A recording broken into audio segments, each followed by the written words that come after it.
Ito po yung update dito mga ka-farming sa buntis po natin na si ah, Princess. Yan po. Dito po siya kumakain sa tabi ko. Diyan din po yung mga kasamahan niya.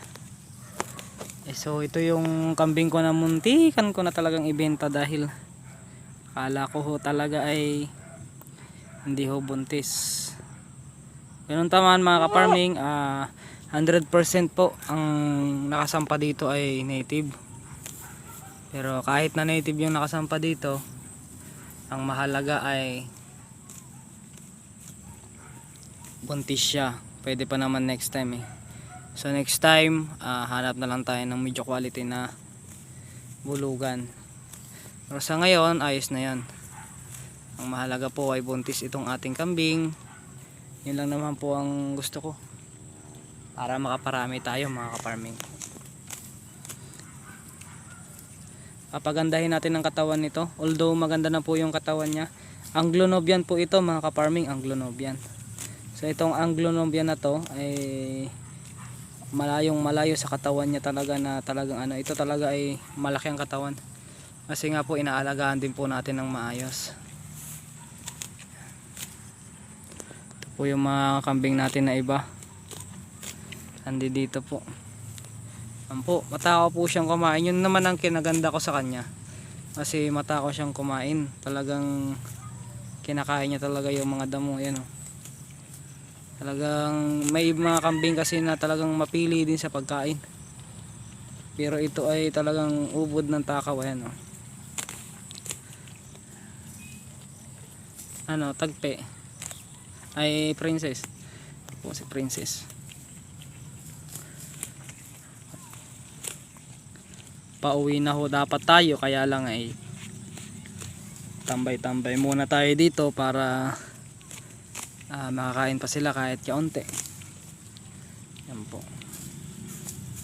Ano lang naman ang pagkakambing, maliit na puhunan, malaki ang kitaan sa pag-aalaga ho ng kambing. Dahil ang bibilhin nyo lang ho diyan ay yung ang gastos nyo lang po dyan is yung puhunan nya lang, yung presyo nya lang. Pagka marunong ho talaga kayong magkambing ay sigurado ho talagang maganda. Yan po sila oh. Siksikan na gustong lumabas oh. Gustong lumabas. Ayan, nag-aagawan sila oh. Talagang ang kambing talaga gusto nila yung nagkakagulo sila sa kainan. So magaganda na po ang ating mga kambing mga ka-farming. Yan po sila.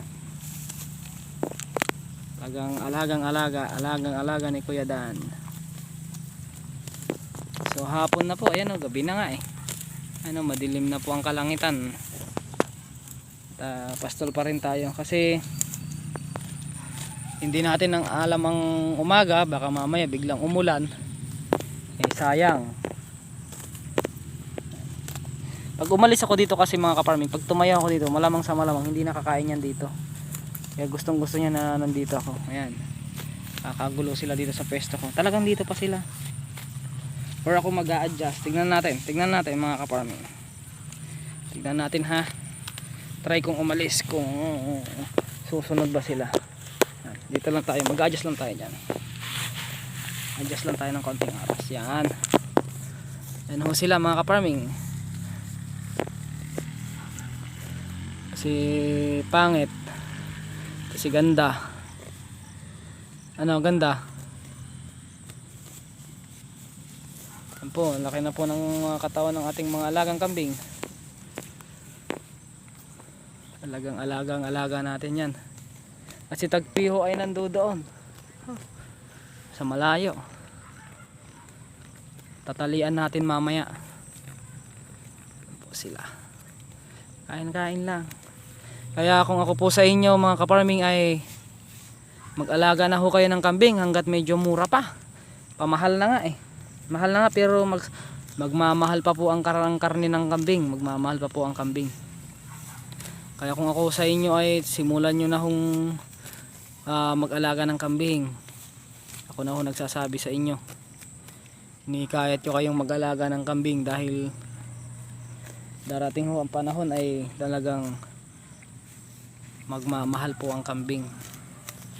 Po, papastol tayo, may dala din tayong tubig para pag nauhaw tayo.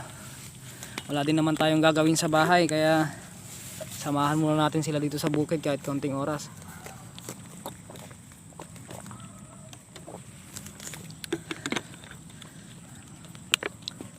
Pagkatapos ko rito, tamang-tama gabi na, nagpapailaw ako at magpapausok ako, magpapataboy ako ng mga lamok. Po. Kain kayo ng kain. Yan po mga ka-farming, mag-alaga na kayo ng kambing. Dahil sa kambing, walang lugi.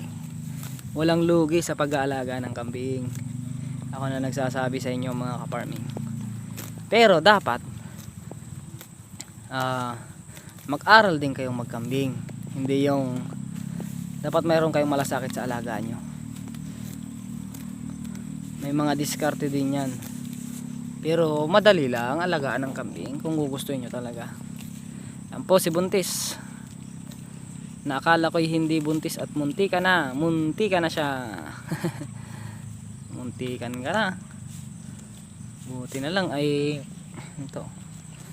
Kain sila dito sa likod ko. Yan. Ay, tagpi. Si pangit. Si ganda pala. Sila mga ka-farming. 2,000 years later. Magandang hapon sa ating lahat. Nandito tayo ngayon sa bukid. Yan po. Pinapastol ho natin sila. Ang oras po natin ay alas 5 na po. Mahigit. Alas 5:14. Yan. So 5:14 na po ng hapon. At oras na po para ilagay sila sa kanilang kulungan. Kaya lang ay binibigyan pa rin natin sila ng konting oras para makakain pa. Kasi kumakain pa naman sila. Yan, oh. So ito po yung ganap dito sa aking munting kulungan. Yan po, update din po sa buntis natin na kambing yan. Si Princess, yan po si Ganda. Po si Pangit, at ayan po si Inday. So maganda na yung pangangatawan nila. Kasi nga marami na rin talagang pinagpapastulan.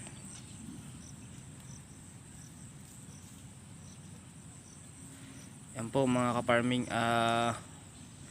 talagang sulit na sulit din naman yung pagpapastol natin.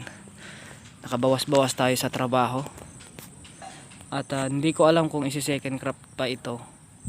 Kung isi-second crop pa to ay malamang sa malamang doon na naman tayo papastol doon, kasi doon ay hindi matataniman na ng palay yun. Pero ito di ko alam kung isi-second crop ito o baka ganito na lang.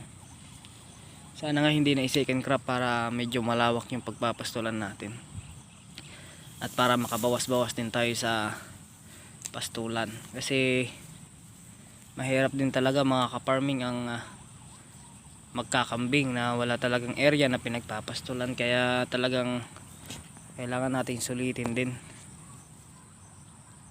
Hirap din ng mag-alaga ka or magparami ka ng, mahirap yung mga marami ang kambing pero walang sapat na pastulan. Yung po ang mga mahirap kasi magbabayad ka talaga ng kukuha ng damo or talagang mapipilitan kang ikaw ang magdadamo para sa mga alaga mo. Ayun po si Tagpi.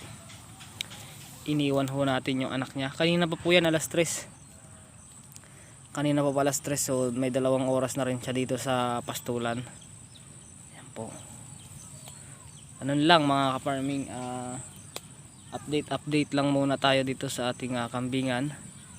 At day 2 na nung kambing natin na si Kapitan at saka si Milky. Ang ganda ng pangalan ng 2 anak ni Tagpi, si Kapitan at saka si Milky. So ito po sila mga ka-farming. Maraming salamat po sa sumusuporta ng aking mga video.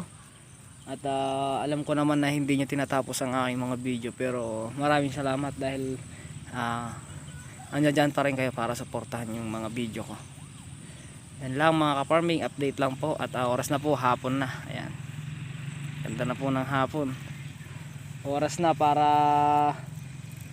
isilong ang ating alagang kambing. Yan po.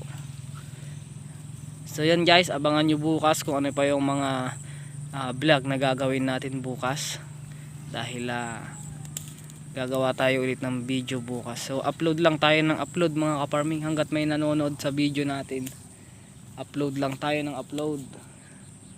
Kasi hanggat may nanonood, upload, kahit na hindi nila tinatapos, importante nakakapag-upload ka. Kaya lahat ng mga video ko mga kaparming is araw-araw talaga nag-upload ako. Halos isang araw lang pagitan. Minsan nga wala nang pagitan, talagang oras-oras talaga or araw-araw talaga ako nag-upload. Kasi gusto kong maging update yung aking YouTube channel mga kaparming. So yun lang mga kaparming, support nyo pa rin yung aking video.